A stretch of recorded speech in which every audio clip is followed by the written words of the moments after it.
Hello guys, it's Dix here, or Mouldy, as you will know me on my channel.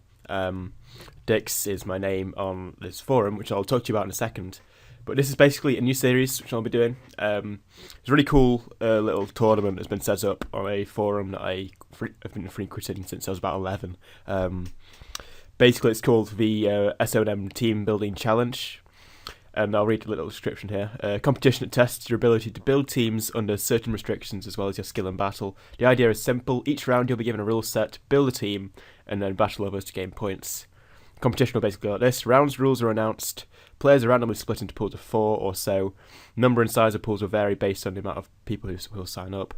Players create their teams and fight the other players in their pool. Points are rewarded. 1 point for a 1-0 win, 2 for a 3-0 win, 3 for a 5-0. And finally, 5 for a 6-0 win. Then the next round will be announced, and it rinse and repeats in a kind of league system. As a general rule, the standard clauses, species, moody, sleep, evasion, OHKO will all be in place, and the format will be OU, unless otherwise stated in the round's rule set. That's about it. I'll keep putting this in the description, I guess, or something like that. But basically, this will be like a weekly thing in a league system. No one from YouTube will be other than me will be doing this, I don't think, unless people drop out and then I ask people to sign up who enjoy the series, maybe that. But I'm really enjoying this rule set, this kind of like challenge team building thing. That I really like the concept. Basically, it's just my kind of thing. I don't like having to learn tiers as they keep progressing, but I like the concept of only a set amount of Pokemon being allowed to be used, and you having to work out which ones will be most effective within that tier system. So without further ado, I'll get into the first week's rules, and yeah, I'll see you in a second. So here we are. The first round is the starters round. So for this round, you must build your team only from Pokemon which have been available as the players' starters in games, including evolutions, obviously. This also includes starters and their equivalents from spin-offs, such as Player, Pokemon in Mystery Dungeon, and a part Pokemon in Pokemon Ranger, etc, etc, etc. So Lucario, for instance, would be allowed, since Riolo is a possible player in the Mystery Dungeon games. General rules apply throughout this round. OU with Species, Sleep, Evasion, Moody, and OHKO clause, and also he said a bit later that we are allowed to use Mega Pokemon also. I'll just get down to a list of Pokemon that are available, and I will see you in a second. So here we are. These are the Pokemon that will be available. So from the mainline games, it's all the obvious ones, so Bulbasaur, Squirtle, Charmander, etc. All the starters, including Pikachu, obviously from Pokemon Yellow. So that's all the obvious ones out of the way. Lots of Fire, Water, Grass cores was my first thought. Then we've got Eevee, obviously Pokemon Conquest. Excluding Sylveon, though, because Sylveon hasn't actually been available to get since Eevee's only ever been a starter pre-Gen 6, so that makes sense. Pokemon Ranger, Plusle, Minun, Pachirisu, Starly, Munchlax. Starly's an interesting one, definitely because Staraptor's an absolute tank, well, a beast, basically, so I have to give all of that kind of thought process. Also, Snorlax is a bit of a scary thing. Battle Revolution, Luxio, Gible, Dragonair, Rhyhorn, and Pidgeot. Obviously, that's from the first team that you get given at the start of the game in Pokemon Battle Revolution. So, Garchomp exists, Dragonite exists, Rhyperior exists, Mega Pidgeot exists, Luxray exists. All very interesting. Then Mystery Dungeon, you've got Meowth, Psyduck, well, Persian, Golduck, Machamp, Marowak, Delcatty, Donphan, Luxray again, Lucario, Ninetales, Arcanine, Ursaring, Megalophony, Quagsire, Azumarill, Wobbuffet, Togekiss, Ampharos / Mega Ampharos, Electabuzz, Electivire even, and the last one, the big dragon thing which evolves from that, which I can't remember the name of. So yeah, there's actually a lot more variety than you'd think, which is actually really interesting. When you get into national battles, because I won't be doing the battles live, they'll all be pre-recorded. Well, I might do some live, just like people want that, but yeah, they're all pre-recorded, the battles. This week I missed one battle, as in I forgot to save the replay, but the first two will give you an idea of how it went. So that's all the Pokemon we can use. I want to get over to the pools really quickly.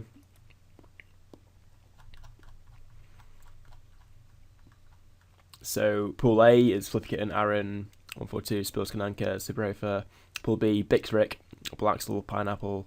And then here's my pool, which is Pool C, with Mogapit, Genova, Decretum, and me, Dix. Yeah, that, in case people don't know, my second name's Dixon, and I shortened my name to Dix as my username because I couldn't be asked to type out Dixon Robert because that's a bit of a ball ache. Anyway, then Pool D is Pokemaniac, Psychic Sykes, Zeno, and Casplan. Now, for people who don't know, people on here, people to watch out for as being kind of decent players. So Xenoblade is one. He does a lot of VGC, so whether he's like accustomed to singles, I'm not sure, but he's very good. VGC, so he's one to watch out for. A lot of these people are like people who played a lot of Mons in the past, but haven't necessarily played it a lot recently. So another one who did quite well in the first round is Psychic Sykes, I think. Was it Psychic Sykes or was it somebody else? No, it was Fluffy Kitten. Fluffy Kitten did really well in the first round. So whether he got a good, an easy pool or not, I'm not sure. Really, a lot of this will depend on how much effort people want to put into the team building, which I did. I did put a bit of effort into it. Quite well. I looked at what's in a tier and decided, well, what's good, what's not good, all that kind of thing. So we'll get into my team now, which I made out of the Pokemon that are available. So I'll just put.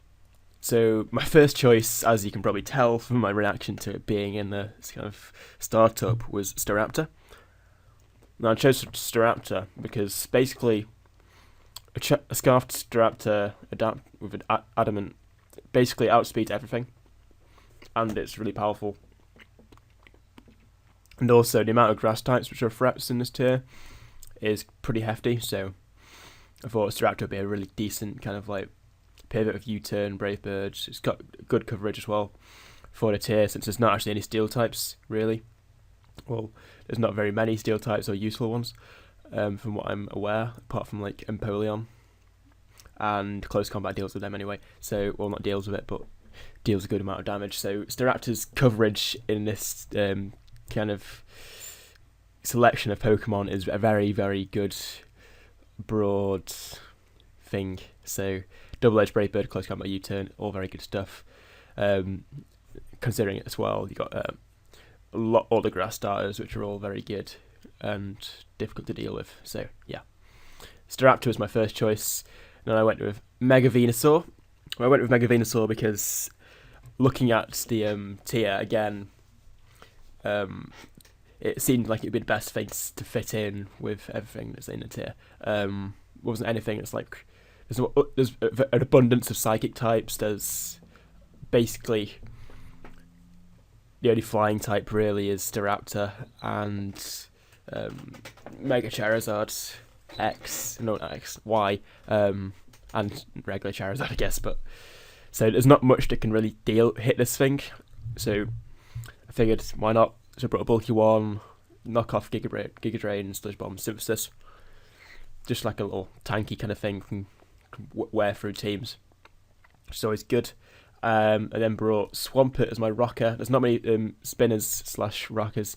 Probably the best one in the tier would be Empoleon, but I figured I'd bring Swampert because my team doesn't really mind about rocks really, apart from Staraptor. But you'll see that in a second. So yeah, Stealth Rock, Roar, Scald, Ice Beam. Got Ice Beam instead of Earthquake because Earthquake isn't hitting anything really that Scald isn't. And Ice Beam is a good thing for when like grass types might switch in, because there's lots of grass types in this tier which can deal with Swampert. So yeah, Swampert's a thing, and Water Ground is pretty useful. Yeah, so brought Infernape as well, Mixtape, Mixtape, get that? You want to check out my mixtape? Yeah, whatever. Mixtape is pretty useful, yeah. So Fire Blast doesn't really hit anything, I kind of realised after going through all this, but it's just useful for being fast and having close combat, which is good because it's like a fighting type and the fastest fighting type in the kind of lineup. So that's a thing. Sorry, just eating faster. Nom nom nom. Then my fifth choice, bit of an odd one, I'm sure you'll appreciate it, is Scarf Luxray. Now, I ran this at plus speed. I also ran it at Volt Switch, even despite it being a physical one. Basically, my kind of thought process behind this was that Staraptor I could have run with Intimidate, but it's not really that bulky. Luxray's bulkier, and really electric types, there's not many of them in a tier. There's not many ground types in the tier which can hit it really. So it's just a good thing to bring in. It's like a bulky kind of Scarf, can hit things, outspeed a lot of things. Base 70 with Scarf is pretty decent. It's also got decent coverage for the tier as well, surprisingly. Like, there's nothing really that walls it. Its moveset apart from Mega Venusaur, from what I saw anyway. So yeah, that's Luxray. Outspeeds a lot of things in tier and is actually surprisingly very good. The Intimidate's always useful for switching around with the Volt Switch and stuff, so yeah, Luxray. And then we got Chesnaught, another grass type. Basically just brought this one in because I thought I needed a bit more bulk, and well, I've got plenty of bulk in my team, but I wanted Chesnaught. I wanted to give it a go, and it turned out quite useful. It was pretty decent, but obviously, like, I've got Mega Venusaur, but Mega Venusaur and Chesnaught are completely different Pokemon, really, so. Well, I do have a massive Psychic weakness, as you'll see now, as I just scoot up. Yeah, I have a massive Psychic weakness, but there's no Psychics in the tier, so it's fine. That's always something I like, is kind of looking at the tier and thinking, well, hang on, what can I just abuse the fact that there isn't any of, and all that kind of stuff, so. I went with a Psychic-y weak team, because he uses Psychic as a coverage move anyway. Coverage move, really. No one. So that was my thought process. And right, I'll get into a battle. Or should I get into a battle in this episode? Yeah, I will do, because otherwise it'll just be me talking for a team and not actually showing how it works and stuff. So we'll do one battle, and then in the next one, I'll talk over the battle I had with Joe / Amiga, who's Amiga Pet, and then do the next battle as well, and that'll be the first pool done. So I'll see you in a second. So this battle is between myself and Genova PX. Genova's a decent battler, he knows his stuff, but he's not really been around as much. I know he plays a lot of Rambats, so he kind of knows what stuff does, but at the same time doesn't take it super seriously. So it'll be interesting to see how seriously he takes this tournament. But we'll get into the battle and see how that goes. So I lead with Infernape, because looking at his team, right, straight away I was like, oh shit, I've really come underprepared. I've brought a Luxray, he's brought all standard kind of stuff, apart from the Raichu. I was kind of scared. Dragonite was definitely something that scared me. Multiscale with Dragon Dance setup is something that could definitely crush my team in half a lot. Especially since I've led Infernape. I think I was predicting Empoleon or Umbreon. I just figured it would be the thing that like deals with like the most different things on his team. So I led Infernape, he led a Dragonite, and yeah, we'll see how it went. I switch out into Swampert. I guess I have Raw, Ice Beam, who's the best thing I have to deal with it, and I'm physically defensive. So I do just roar it out. He goes for another Dragon Dance and gets a bit greedy. I'm fine with that. He brings an Umbreon, Toxics me. I just take this as an opportunity to get my rocks up so I can break the multiscale on Dragonite. He goes for a Wish, goes into Charizard, just good play. As I go into my Mega Venusaur and go for a knockoff. But unfortunately, because it's Mega, obviously that didn't affect anything. He goes for a Dragon Dance without megaing up. Maybe he's predicting like Earthquake or something like that. I don't know. I guess some Mega Venusaurs carry that, but I just went straight for Sludge Bomb because I don't have anything yet. Well, I'm not going to use Giga Drain on it, but I end up sacrificing my Venusaur for his Mega Charizard, which is fine, I guess. I can take it. But he goes into Empoleon. Obviously, I thought he was going to go for a defog there, but he goes straight for a Stealth Rocks, which is fine by me. Rocks doesn't really affect my team all too much, apart from Staraptor, as I've said. I go to Chestnut. It turns out he has Ice Beam, which is a bit of an annoying thing, but I go for Drain Punch. Gets a nice little chunk, and he goes for Raw. I guess he was predicting me to go for Substitute again, which makes sense.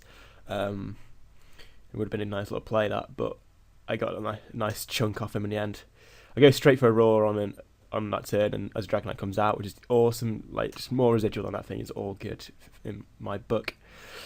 He goes for an Ice Beam on Swampert. I just try and go for a Scald Burn. I guess I kind of predicted he might switch out, since I might have had an Earthquake, but I've probably revealed by this point that I haven't got it. So I'm kind of fine with Swampert just kind of dying at this point, and I end up managing to Roar in Dragonite, which is perfect, because now I can die on a Toxic and bring in Staraptor, and it's just anything that comes in will die to a Double Edge. So that was all good. He brings in Raichu. I kind of take the risk, hope he's not Scarfed. He isn't Scarfed, and I killed that straight away with Double Edge. I just figure I'm just going to keep going for Double Edge until I die here, because I'm a Staraptor. I don't really care. I'm Reckless, Double Edge, Adamant.